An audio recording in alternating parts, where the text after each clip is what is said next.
এতিয়া জুলাই শেষ হ'ব হৈছে আৰু গৰমটো দিনে দিনে অলপ বাঢ়িছেহে আৰু এমাহ বাঢ়িব। আগষ্ট ছেপ্টেম্বৰলৈকে গৰম থাকিব। গৰম বুলি আমি কাম নকৰিলে নহ'ব ন, নোখোৱাকৈও থাকিব নোৱাৰোঁ, নকৰাকৈও থাকিব নোৱাৰোঁ। গৰমক সহ্য কৰি আমি সকলোখিনি আমাক কৰি থাকিব লাগিব।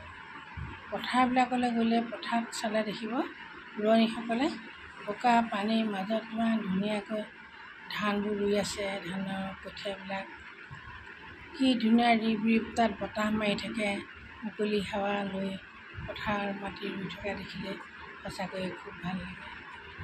ভাল লাগে কাৰণে মই এদিন গৈ চালোঁগৈ, খেতিৰ আমাৰ নিজৰ পথাৰলৈ গ'লোঁ, গৈ চাই আহিলোঁ, মোৰো ভাল লাগিল।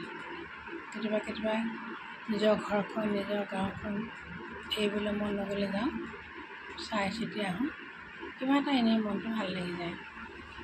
আৰু আপোনাৰ সকলো ভালেই আছে চাগে, ভালেই থাকক সকলোৱে গৰম বুলি পেলাই কোনো কামলৈ অৱহেলা নকৰিব, স্বাস্থ্যলৈ বিধি নিদিব।